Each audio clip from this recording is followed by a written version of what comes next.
BRK news ఛానల్లో video చూస్తున్న ప్రేక్షకులందరికీ నమస్కారం అండి. నా పేరు రమేష్ బాబు, మాది గిరిజన మూలికా వైద్యం. ఈ వీడియోలో దగ్గు, ఆయాసం, కఫం, అదేవిధంగా అలర్జీ. చాలామందికి దగ్గు అనేది తొందరగా తగ్గదు. అదేవిధంగా కఫం ఉంటుంది. కఫం అంటే లోపల ఊపిరితిత్తులలో వాళ్ళకి బలహీనత వల్ల, ఊపిరితిత్తులు వీక్ ఉండడం వల్ల కఫం వస్తుంటుంది, బలహీనత వల్ల కూడా. అదేవిధంగా ఇమ్ములాగా లోపల పేరుకొని కూడా కొంతమందికి కఫం వస్తుంటుంది, దగ్గు. ఆ యొక్క కఫం వస్తే ఏమిటంటే రాత్రి నిద్ర పట్టదు, తుమ్ముల్లాగా రావడం, చాలా ఇబ్బంది పడుతుంటారు అనమాట. గల్ల అనేది బయటికి రాకుండా అది లోపలనే ఉండి చాలా ఇబ్బంది పెడుతుంటుంది మనిషికి. అదే కాకుండా కొంతమందికి అలర్జీ ఉంటుంది, డస్ట్ అలర్జీ లాగా. వాళ్ళకి ఏంటంటే చలికాలము, వర్షాకాలం పడదు. చల్లని వస్తువులు తిన్నా, ఏదైనా దుమ్ము తగిలినా, ఏదైనా ఘాటైన పదార్థాలు తగిలినా, ముక్కులలో జిలబెట్టడము, గొంతంతా బ్లాక్ అయిపోవడము, శ్వాస ఫ్రీగా ఆడకపోవడం, చాలా ఇబ్బంది పడుతుంటారు. వాటికి పర్మనెంట్ సొల్యూషన్ ఉండదు. కానీ మన మూలికలలో ఉంది.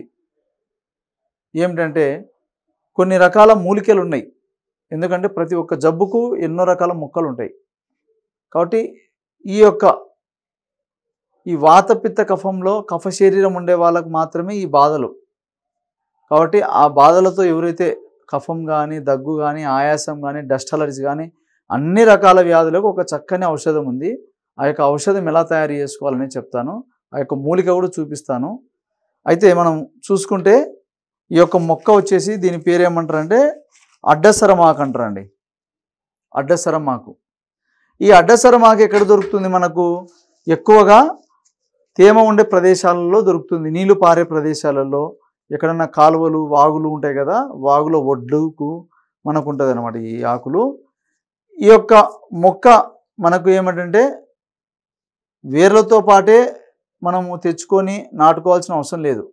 ఒక చిన్న కొమ్మ ఎక్కడైనా ఎవరిళ్ళ దగ్గరైనా ఉంటాయి కదా చెట్లు, ఒక చిన్న కొమ్మ కొట్టుకొచ్చుకొని మనం వర్షాకాలం భూమిదిలో కొమ్మ పెట్టి, కొంచెం పెండ పెట్టి, లోపల కొమ్మ పుల్ల పెట్టి, కొమ్మది పైన పెండ కూడా పెడితే ఇగురు వస్తుంది.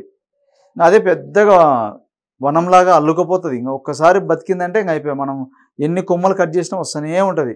ఇది నిండుగా ఆకులు బాగా గుబురులాగా ఉంటుంది. సేమ్ మామిడి ఆకులు లెక్కనే ఉంటాయి అన్నమాట ఆకులు. ఈ యొక్క అడ్డసరం ఆకు అనేది మనం ఏం చేయాలంటే నీట్గా తెచ్చుకొని కడగాలి.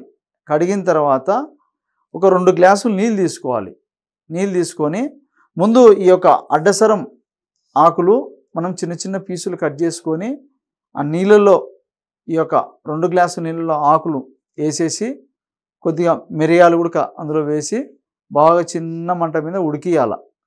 ఉడికి ఏమవుతుందంటే అందులో ఆకుల్లో ఉండే బలం అంతా కషాయంలాగా లోపల వాటర్లోకి వచ్చేసి కషాయం అయిపోతుంది. 2 గ్లాసుల నీళ్ళు 1 గ్లాస్ అయిపోతాయి. దాన్ని మనం ఏం చేయాలంటే వడబోసుకొని తాగాల.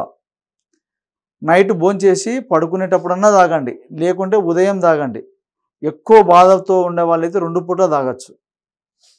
ఒకవేళ ఇలా కాకపోయినా కానీ మనం ఆకులు ఫ్రెష్గా ఉంటే ఉడక ఇంటి దగ్గర పెంచుకుంటుంటే ఆకులు ఉడక ఒక ఆకు బాగా లేత ఆకులు రోజు ఒక ఆకు తీసుకొని ఉదయం సాయంకాలమైనా కానీ ఆకులు మడత పెట్టుకొని మనం తమలపాకులు కదా నమ్మినట్టు నమ్ముకొని దాని రసం మింగాల. అట్లా మనం రెగ్యులర్గా చేస్తూ ఉంటే ఒక వారం 10 రోజులకు మనం తేడా తెలిసిపోతుంది లోపల ఎలా ఉందనేది.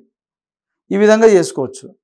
ఇంకోటి ఏమిటంటే ఈ యొక్క ఆకులు మొత్తం తెచ్చుకొని నీళ్ళలో బాగా నీట్గా కడిగి రోట్లో వేసి దంచి బాగా మిక్సీ పట్టి దీని రసం బట్టలు వేసి పిండి రసం తీయాల.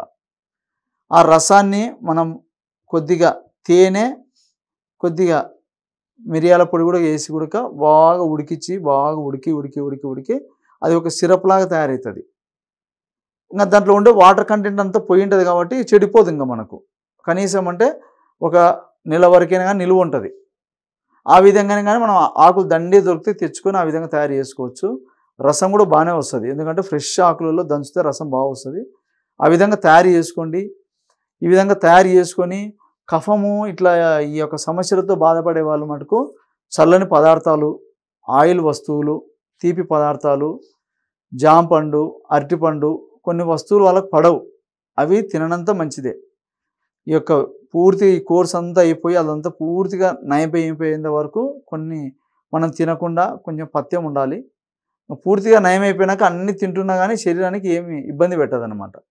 కాబట్టి బాగా అంతా మొత్తం పూర్తిగా అంతా పోయినా కూడా మీరు తిని చూడండి, ఏమి ఇబ్బంది చేయదు. కాబట్టి అనుభవ వైద్యం ఎంతోమందికి ఇచ్చాను. ఏమంటే లాంగ్ కోర్స్ వాడాలా. ప్రాబ్లం ఎక్కువ ఉన్న వాళ్ళు లాంగ్ టైం వాడితే మటుకు ఖచ్చితంగా ఇంప్రూవ్మెంట్ ఉంటుంది. పూర్తిగా కూడా పోతుంది, మనకి ఎప్పుడు ఇంకా మళ్ళీ రాదది. కాబట్టి ఈ యొక్క వైద్యం మీరు తయారు చేసుకోండి. మీ ప్రాంతంలో ఆ మొక్కలు ఎక్కడైనా దొరుకుతున్నా తెప్పించుకొని నీట్గా తయారు చేసుకోండి.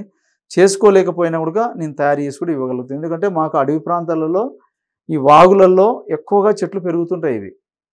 కాబట్టి ఆ యొక్క కొమ్మలు మనం ఇయ్యలేంగానే ఆకులు తెచ్చి నీట్గా వైద్యం అయితే తయారు చేసి ఇవ్వగలుగుతాను నేను. కాబట్టి ఒకవేళ మీకు కావాలంటే మమ్మల్ని కలిసి ఆ యొక్క వైద్యం గురించి తెలుసుకోవచ్చు. లేకపోతే ఆ వైద్యం చేసేయమంటే కూడా చేసేయగలుగుతాను. కాబట్టి ఈ విధంగా మీరు చేసుకొని నీట్గా వైద్యం కూడా తీసుకొని తిని ఆరోగ్యంగా సంతోషంగా ఉండాలని. ఎందుకంటే ఈ సమస్య వల్ల చాలామందికి నిద్ర పట్టక అసలు ఎన్నో ఏళ్ళ నుంచి బాధపడుతుంటారు. ఒక వయసు వచ్చిన పెద్దవాళ్ళు అయితే అసలు చాలా నరకం అనుభవిస్తుంటారు. కాబట్టి అలాంటి సమస్యకి అడ్డసరం చాలా అద్భుతంగా పనిచేస్తుంది. ఎందుకంటే కఫ రోగాలకు సపరేట్గా పుట్టిన మొక్క ఇది, ఇంకా మనకి దేవుడు ప్రకృతిలో ఇచ్చిన మొక్క. కాబట్టి ఈ యొక్క వీడియో మీకు నేను చెప్పిన ఈ వీడియో మీకు మాకు క్లియర్గా ఉంది, నీట్గా చెప్పినట్టు నచ్చింది అనుకుంటే మంచి కామెంట్ పెట్టండి. ఒకవేళ మీకు ఈ వైద్యం గురించి ఏమైనా డౌట్ ఉన్నా కూడా నాకు ఫోన్ చేయొచ్చు. ఈ అవకాశం ఇచ్చిన ప్రేక్షకులందరూ నమస్కారం.